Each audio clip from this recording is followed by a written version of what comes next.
વિદ્યાર્થી મિત્રો, ધોરણ 9 સામાજિક વિજ્ઞાન એકમ 16 આબોહવા. તો આબોહવા એટલે શું એ પહેલો જ પ્રશ્ન થાય. આબોહવા એટલે કોઈ પણ પ્રદેશની લાંબા સમયગાળાની વાતાવરણની સરેરાશ પરિસ્થિતિ, જેને આબોહવા તરીકે આપણે ઓળખીએ છીએ.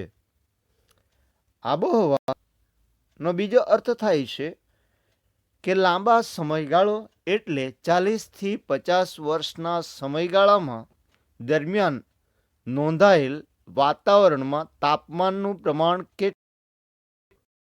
લઘુત્તમ અને ન્યૂનતમ પ્રમાણ કેટલું હતું,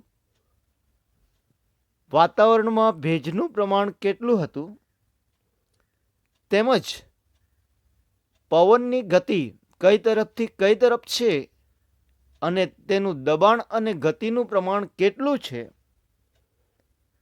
ધુમ્મસનું પ્રમાણ, વાતાવરણમાં ભેજનું પ્રમાણ, આ સરેરાશ દર્શાવતા આંક જે લાંબા ગાળાનો એટલે કે 35 વર્ષ કે તેથી વધુ સમયગાળામાં નોંધાયેલ પરિસ્થિતિને આબોહવા તરીકે ઓળખીએ છીએ. આપણે ટીવી જોતા હોઈએ છીએ તો ટીવીમાં દરરોજ હવામાન દર્શાવવામાં આવે છે. તો હવામાન એટલે શું આ પ્રશ્ન થાય. તો હવામાન એટલે કોઈ સ્થળની કોઈ એક સમયની કે નિશ્ચિત એવા કોઈ ટૂંકા સમયગાળાની વાતાવરણની સરેરાશ પરિસ્થિતિ. એનો અર્થ એ થાય કે દિવસ દરમિયાન વાતાવરણમાં ભેજનું પ્રમાણ કેટલું હતું, તાપમાનનું પ્રમાણ લઘુત્તમ અને ન્યૂનતમ કેટલું હતું, તેમજ પવનની દબાણ અને ગતિ કેટલી છે એ દર્શાવતા ટૂંકા ગાળા એટલે કે 24 કલાક કે એથી ઓછા સમયગાળાના દર્શાવતા સરેરાશ પરિસ્થિતિ છે, એને હવામાન તરીકે ઓળખીએ છીએ. આ રીતે આબોહવા અને હવામાન એટલે શું તેનો ખ્યાલ આપણને મળે છે. હવામાનનો આધાર. તો આધાર હવાનું તાપમાન, હવાનું દબાણ, પવનની દિશા, એનો વેગ, હવામાં ભેજનું પ્રમાણ, વરસાદ, ધુમ્મસ, ઝાકળ, વાદળા વગેરે ઉપર રહેલો હોય છે. આ રીતે આપણે અહીંયા પવનો મોટા ભાગે ઋતુ પ્રમાણે બદલાતા જોવા મળે છે. તો આપણા વિશિષ્ટ લક્ષણ તરીકે જોવાય છે કે ઋતુ પ્રમાણે દિશા બદલતા પવનોને મોસમી પવનો તરીકે ઓળખવામાં આવે છે. ઋતુ પ્રમાણે દિશા બદલતા પવનોને મોસમી પવનો તરીકે ઓળખીએ છીએ. આ મોસમી અરબી ભાષાનો મૂળ શબ્દ મોસીમ ઉપરથી આવેલો છે.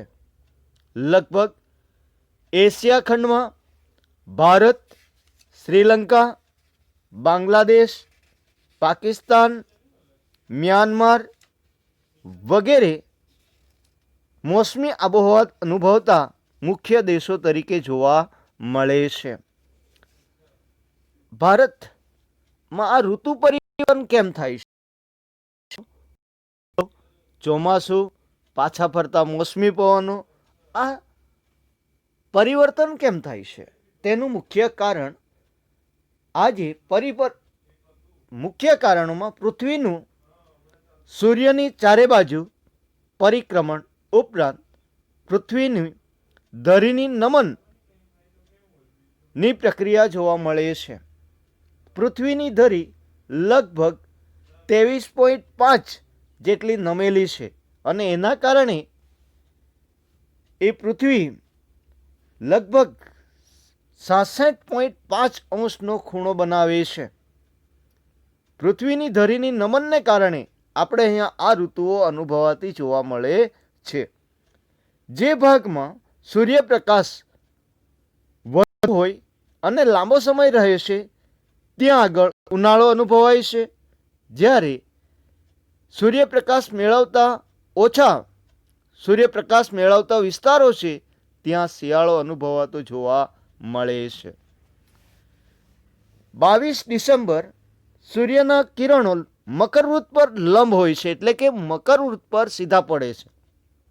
એટલે ત્યાં આગળ એ સમયગાળો ડિસેમ્બરમાં ઉનાળો હોય છે. જ્યારે આપણા ઉત્તર ગુજરાતમાં શિયાળાનો ઋતુનો અનુભવ થતો જોવા મળે છે. બરાબર. એટલે આ રીતે જ્યારે બીજી બાજુ જોઈએ તો ભારતમાં રાત્રિ લાંબી અને ઠંડી અનુભવાય છે તે આપણને જોવા મળે છે. એ જ રીતે 21 જૂને કર્કવૃત્ત તરફ સૂર્યના લંબ કિરણો હોય છે. એટલે કે ભારતના મધ્યભાગમાં સૂર્યના સીધા કિરણો પડે છે. બરાબર.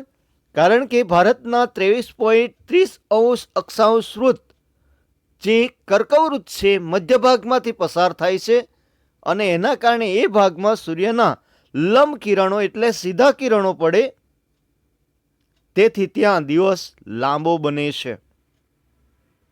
બરાબર. એટલે 21 જૂન એ ઉત્તર ગોળાર્ધમાં પડતા હોવાથી દિવસ લાંબો હોય છે. જ્યારે 22 ડિસેમ્બરે આ સૂર્યના કિરણો મકરવૃત્ત પર હોય એટલે ત્યાં ઉનાળાનો અનુભવ થતો જોવા મળે છે. આ ધરીભ્રમણ અને કક્ષાભ્રમણની ગતિને કારણે માનવ જીવનના ખોરાક, પોશાક અને રહેઠાણ આ બધા ઉપર એની અસર થતી જોવા મળે છે, જે આબોહવાની અસર તરીકે આપણે જોઈ શકીએ છીએ. એટલે આ ઋતુગત હવામાન પર વ્યાપક અસર છે. તો આપણે અહીંયા આ મોસમી આબોહવા અનુભવાય છે તે આ પ્રક્રિયાના કારણે જોવા મળે છે. બરાબર. હવે આપણે જાણીએ કે ભારત જે છે આબોહવાની બાબતમાં ઘણી ભિન્નતા ધરાવે છે અને એ પ્રક્રિયાના કારણે આપણે હવે આબોહવાની મુખ્ય લાક્ષણિકતાઓ કઈ છે તે જોઈએ છે. તો આબોહવાની મુખ્ય લાક્ષણિકતાઓમાં લગભગ આપણે અહીંયા વિવિધતા વધુ જોવા મળે છે. આબોહવાની વિવિધતા વધુ છે. જેમ કે આબોહવા એકંદરે ઉષ્ણ છે. ઉષ્ણ એટલે ગરમ. ઊંચા પર્વતીય પ્રદેશમાં બાદ કરતા બાકીના પ્રદેશોમાં તાપમાન શિયાળામાં 0°C જેટલું નીચું જતું નથી. ફક્ત હિમાલયના હિમક્ષેત્રો છે એ હિમક્ષેત્રોમાં એ તાપમાનનું પ્રમાણ છે 0°C થી નીચું જાય છે. જ્યારે બાકીના વિસ્તારો એટલે કે ભારતના ભૂમિ ઉપર સૂર્યના તાપમાનની પ્રક્રિયાને કારણે શિયાળા દરમિયાન 0°C તાપમાન નીચે જતું નથી. બીજી બાબત, સમુદ્ર કિનારો આવેલો છે.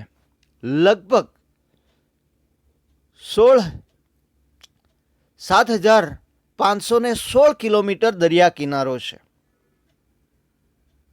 આટલા વિશાળ દરિયા કિનારાના કારણે દરિયાઈ આબોહવા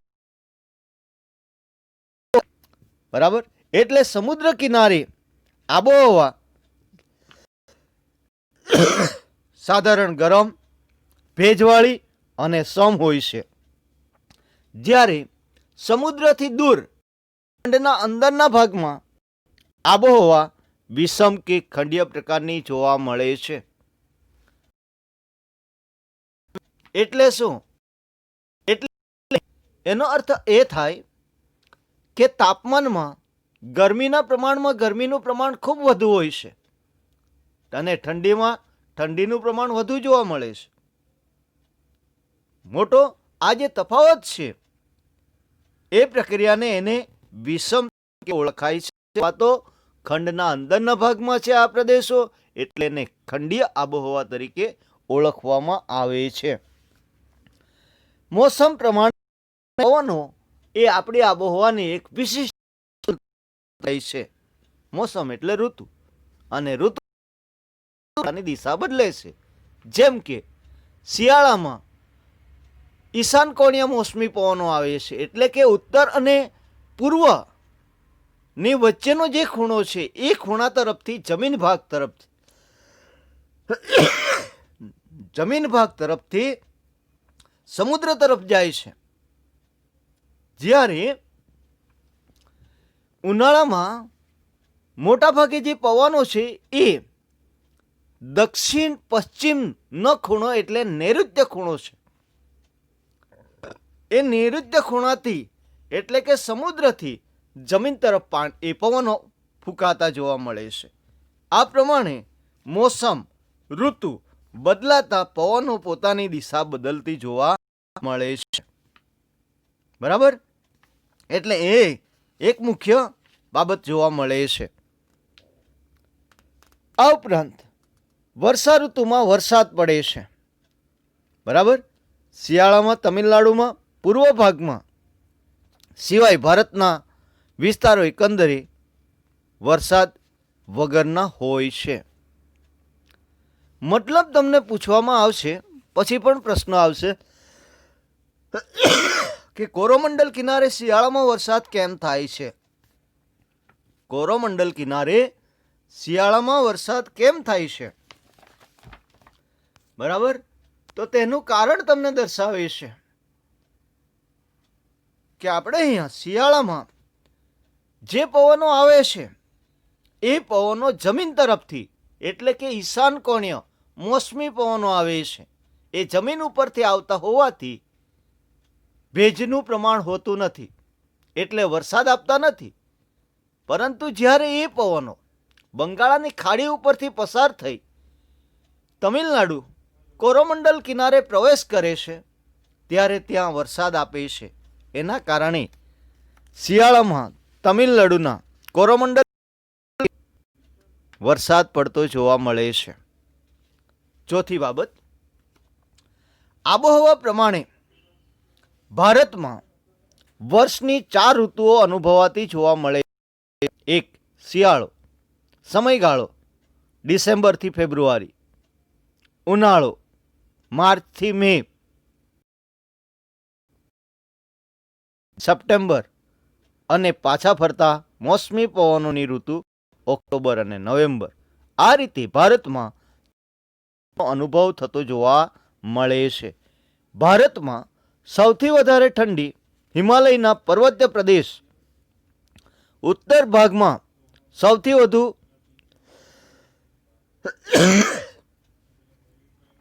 ગરમી રાજસ્થાનના રણ પ્રદેશમાં જોવા મળે છે. બરાબર? જ્યારે શિયાળામાં જમ્મુ કાશ્મીરમાં આવેલા દ્રાસ અને લેહ 2 સ્થળો છે. દ્રાસ અને લેહ -45°C જેટલું તાપમાન નીચું જાય છે. જ્યારે ઉનાળામાં રાજસ્થાનમાં આવેલું શ્રી ગંગાનગરનું તાપમાન 51°C જેટલું ઊંચું નોંધાય છે. આ ભારતમાં સૌથી વધુ ગરમી ધરાવતા પ્રદેશો અને સૌથી ઓછા ગરમી ધરાવતા પ્રદેશો આવેલા છે. આ ઉપરાંત ભારતમાં શિયાળો સ્ફૂર્તિદાયક અને આરોગ્યવર્ધક છે. ભારતમાં આ ઋતુમાં ઉત્તર પૂર્વના મોસમી પવનો હોય છે, જે કોરોમંડલ કિનારા સિવાય અન્યત્ર સૂકા અને ઠંડા હોય છે. ઉનાળો ગરમ, સૂકી અને અકળાવનારી ઋતુ હોય છે. ખાસ કરીને વાયવ્ય ભાગમાં તીવ્ર અસર થાય છે. અને એના કારણે અહીંયા ઉનાળો પ્રમાણમાં નરમ રહે છે. એટલે કે દક્ષિણમાં ઉનાળો નરમ હોય, જ્યારે ઉત્તર ભારતમાં ઉનાળો વધારે ગરમ હોય છે તે જોવા મળે છે. બરાબર. આ જ રીતે વર્ષા ઋતુ સૌથી અગત્યની ઋતુ છે અને એ ઋતુ દરમિયાન લગભગ ભારતની અંદર 80% જેટલો વરસાદ થાય છે. બરાબર. અને એના કારણે એ મહત્વની ઋતુ તરીકે ગણવામાં આવે છે. ભારતમાં વિશ્વમાં સૌથી વધુ વરસાદ ધરાવતો પ્રદેશ જોવા મળે છે અને સૌથી ઓછો વરસાદ ધરાવતા પ્રદેશ પણ જોવા મળે છે. જેમાં મેઘાલયમાં વાર્ષિક 400 સેન્ટીમીટર જેટલો વરસાદ પડે છે.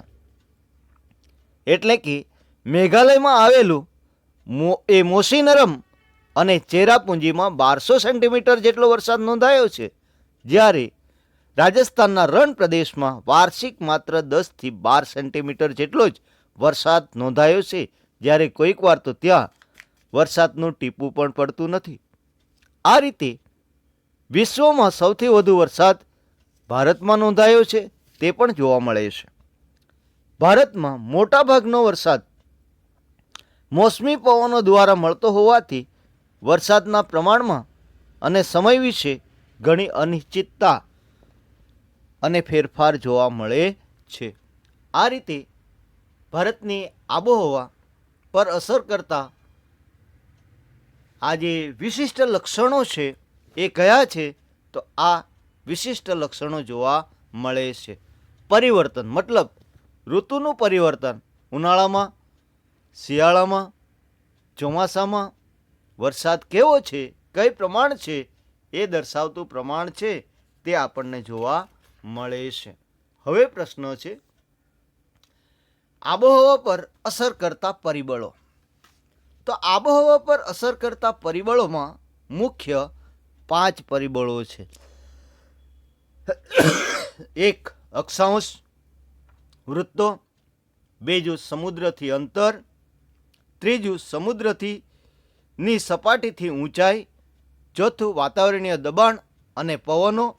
અને 5. ભૂપૃષ્ઠ. આ 5 પરિબળો આબોહવા પર અસર કરતા પરિબળો તરીકે જોવા મળે છે. આ પ્રશ્ન 4 ગુણના પ્રશ્નોમાં અવારનવાર પૂછાય છે. ખાસ ધ્યાન રાખજો અને તૈયાર કરજો. બરાબર. તો આ પ્રક્રિયા માટે આપણને પહેલા લઈએ છીએ અક્ષાંશ વૃત્ત. તો પૃથ્વીની સપાટી ઉપર પૂર્વથી પશ્ચિમ દિશા કાલ્પનિક પૃથ્વીની સપાટી ઉપર પૂર્વથી પશ્ચિમ કાલ્પનિક રેખાઓ છે જેને અક્ષાંશ વૃત્ત કહે છે. અને એના આધારે ભારત 8.4 ઉત્તર અક્ષાંશથી 37.6 ઉત્તર અક્ષાંશ વચ્ચે આવેલો છે. એટલે ભારતના મધ્ય ભાગમાંથી 23.30 ઉત્તર અક્ષાંશ વૃત્ત જે છે એ મધ્ય ભાગમાંથી પસાર થાય છે. તેથી ભારતના 2 ભાગ કરે છે. દક્ષિણનો ભાગ જે છે એ ઉષ્ણકટિબંધમાં આવે, જ્યારે ઉત્તરનો ભાગ છે એ સમશીતોષ્ણ કટિબંધમાં આવે, જ્યારે હિમાલયના ક્ષેત્રો એ શીત કટિબંધમાં આવે છે. આ રીતે આ અક્ષાંશ વૃત્તથી બરાબર કટિબંધના પ્રક્રિયાના કારણે આબોહવામાં પરિવર્તન આવે છે. એટલે અક્ષાંશ વૃત્તો એ આબોહવાનું મુખ્ય પરિબળ તરીકે જોવા મળે છે. 2 અક્ષાંશ વૃત્ત વચ્ચેનું અંતર 111 કિલોમીટર છે. બરાબર. અને એના કારણે દૂરના સ્થળે સૂર્યના ત્રાસા કિરણો પડે છે, જ્યારે જ્યાં સૂર્ય હોય ત્યાં એના લંબ એટલે કે સીધા કિરણો પડતા જોવા મળે છે. તો આ પ્રક્રિયા અક્ષાંશ વૃત્તની પ્રક્રિયાને કારણે જોવા મળે છે. બીજું, સમુદ્રથી અંતર. ભારતનો મેં તમને વાત કરી તે મુજબ 7,516 કિલોમીટર દરિયા કિનારો છે. અને આટલો વિશાળ દરિયા કિનારાના કારણે દરિયા કિનારો જ્યાં નજીક હોય, બરાબર, ત્યાં આગળ ગરમી સંઘરવાની શક્તિ, આપલે કરવાની શક્તિ જમીન અને પાણીમાં અલગ રહે છે. અને એ પ્રક્રિયાના કારણે આબોહવા એ વાતાવરણની અંદર ગુરુભારપટ અને લઘુભારપટ આમ બે પ્રકારની રચના કરે છે. તો જુઓ, દક્ષિણ ભારત છે એ દ્વીપકલ્પીય પ્રદેશ છે, એટલે 3 બાજુ સમુદ્ર છે. અને 3 બાજુ સમુદ્ર હોવાના કારણે ત્યાંની આબોહવા દરિયાઈ આબોહવાના કારણે સૌમ જોવા મળે છે. એટલે વધુ શિયાળામાં વધારે ઠંડી અનુભવાતી નથી અને ઉનાળામાં વધારે ગરમી અનુભવાતી નથી. એટલે એકંદરે સમ પ્રકારની છે. ક્યાં આગળ? દ્વીપકલ્પીય દક્ષિણ ભારતનો જે પ્રદેશ છે ત્યાં આગળ આ પ્રકારની પરિસ્થિતિ આપણને જોવા મળે છે. જ્યારે ઉત્તર ભારતનું મેદાન છે અથવા ઉત્તર ભારત છે એ સમુદ્રથી ઘણું દૂર આવેલું છે, એટલે ત્યાંની આબોહવા ખંડના અંદરના ભાગમાં છે, એટલે એને ખંડીય આબોહવા કહેવાય. બરાબર? કારણ કે ઉનાળામાં ત્યાં ગરમી વધુ હોય અને શિયાળામાં ઠંડી વધુ રહે છે. જ્યારે મુંબઈ સમુદ્ર કિનારે હોવાથી એની આબોહવા સમ છે, જ્યારે દિલ્હી સમુદ્રથી દૂર છે એટલે ત્યાંની આબોહવા છે. આ રીતે આ મળે છે. બીજી બાબત, સમુદ્ર સપાટીથી ઊંચાઈ. બરાબર? તો એક બાબત ખાસ નોંધ કરી લેજો એમાં કે સમુદ્ર સપાટીથી જેમ ઉપર જઈએ તેમ હવા પાતળી બને છે. એટલે તમને અહીંયા આપ્યું છે 165 મીટર 165 મીટરે 1°C તાપમાનમાં ઘટાડો થાય છે. અને એના આધારે 1000 મીટરે 6.5° તાપમાન ઘટે છે. એટલે જેમ જેમ ઊંચાઈ જઈએ તેમ તાપમાન ઘટે છે અને તેના કારણે ઘણી ઊંચાઈએ આવેલા સ્થળો હવા ખાવાના સ્થળો તરીકે જોવા મળે છે, જેમ કે સાપુતારા, આબુ વગેરે આપણે જાણીએ છીએ. બરાબર?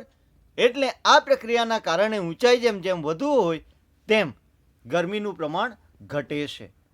એના કારણે આપણે જોઈએ છીએ કે દ્વીપકલ્પીય પ્રદેશ છે દક્ષિણ ભારત એ ઊંચાઈ પણ ધરાવે છે. બરાબર? અને ઊંચાઈ પણ ધરાવે છે અને તેના કારણે ત્યાંની આબોહવા સમ રહે છે. અને બીજું દરિયા કિનારો છે એના કારણે આ બે રીતે એની આબોહવા સમ છે. જ્યારે સમુદ્રથી આજે ઉત્તર ભારત છે, બરાબર, તે ઉત્તર ભારતની અંદર દૂર હોવાના કારણે સમુદ્રની આબોહવા પણ એટલી અસર કરતી નથી દૂર હોવાથી, અને ઊંચાઈ પણ ઓછી છે.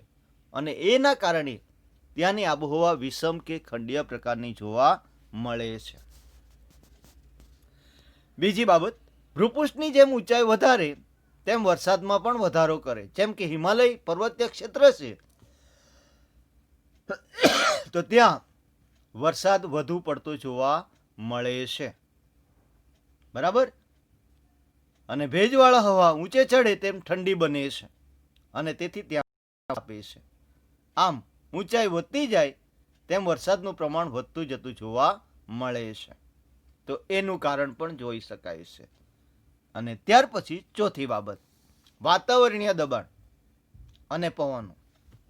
એનો અર્થ પહેલી જ બાબત આપી દઉં કે વાતાવરણ જે છે એ વાતાવરણીય દબાણ એટલે પવનની ગતિ કેટલી છે, એનું દબાણ કેટલું છે, એના ઉપર પણ આધાર રાખે છે. બરાબર? તો એના આધારે આપણે જોઈએ છીએ તો આપણે અહીંયા ઉત્તર પવનો વાળા ક્ષેત્રોમાં આવેલા છે અને ઉત્તર ગોળાર્ધ ઉષ્ણકટિબંધ ગુરુભારપટ ભારે નો પટ્ટો રચે છે. હંમેશા યાદ રાખજો, પવન ભારે દબાણથી હલકા દબાણ તરફ ગતિ કરે છે. પવન હંમેશા ભારે દબાણથી હલકા દબાણ તરફ ગતિ કરે છે. બરાબર. અને બીજી બાબત છે, પાણી અને જમીન ગરમીને ગ્રહણ કરવાની અને છોડવાની શક્તિ છે અલગ ધરાવે છે. બરાબર. આ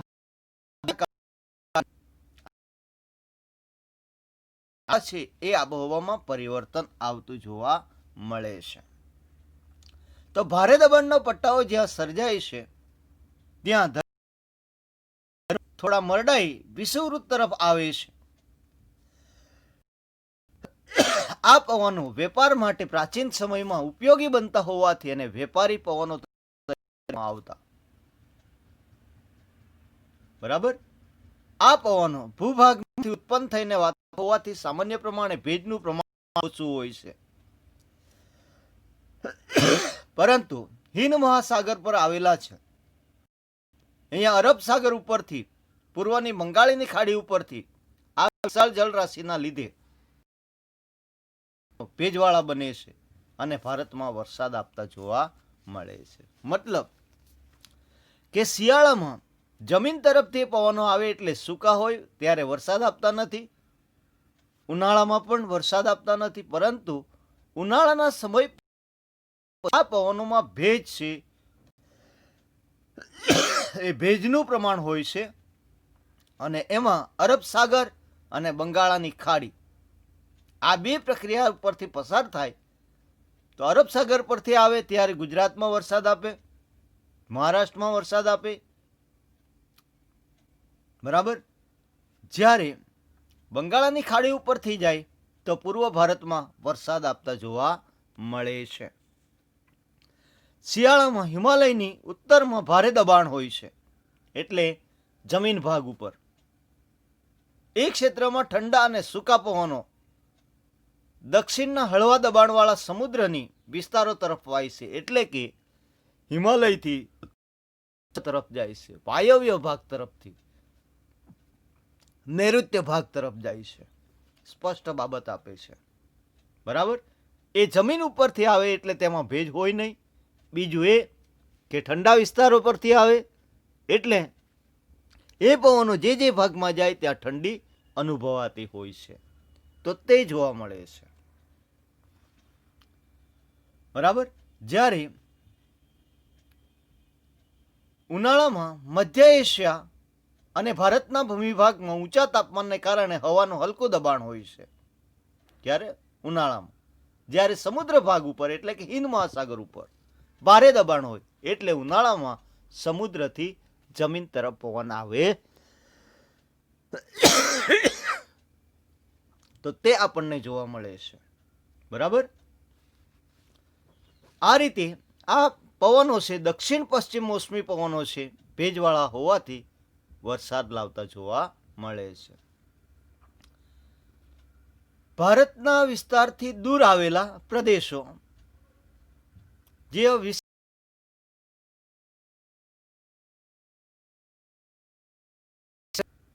પ્રણાલીમાં થોડો તફાવત સર્જાય છે અને તેમાં જેટ સ્ટ્રીમ, પશ્ચિમમાં વિક્ષોભ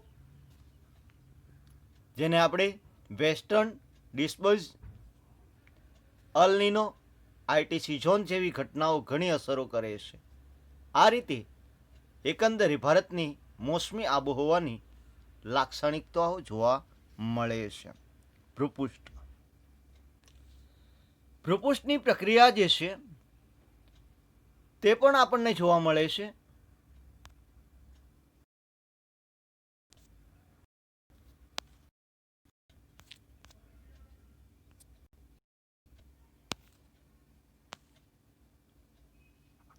તો એમાં ભૂપૃષ્ઠમાં હિમાલયમાં ઉનાળામાં વાતા મધ્ય એશિયાના અતિશય ઠંડા પવનો ભારતમાં આવતા રોકે છે. કોણ રોકે છે? હિમાલય. અને તેથી ઉત્તર ભારતમાં શિયાળામાં પણ તાપમાન હુંફાળું રહે છે એટલે હુંફાળી આબોહવા અનુભવાય છે. ઠંડીથી આપણને રક્ષણ આપે છે એ સ્પષ્ટ થાય છે. વળી હિમાલય ચોમાસામાં હિન્દ મહાસાગર પરથી આવતા ભેજવાળા અને ભારતમાં સારો વરસાદ આપે છે. આ જ રીતે હિમાલયની જેમ પશ્ચિમ ઘાટ પણ ભેજવાળા પવનોને અવરોધી ભારતમાં પશ્ચિમ તટ પર ભારે વરસાદ આપે છે. એ જ રીતે હિમાલય અને પૂર્વાંચલની ગિરિમાળાઓને લીધે ઉત્તર પૂર્વ ભારતમાં ખૂબ વરસાદ પડે છે. મતલબ પર્વતીય વિસ્તારની ભારતની આબોહવા પર કઈ અસર છે, ભૂપૃષ્ઠની અસર કઈ, તો આ 4 બાબતો તમારે દર્શાવવાની રહે છે. બરાબર.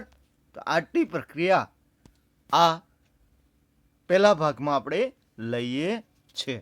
અસ્તુ.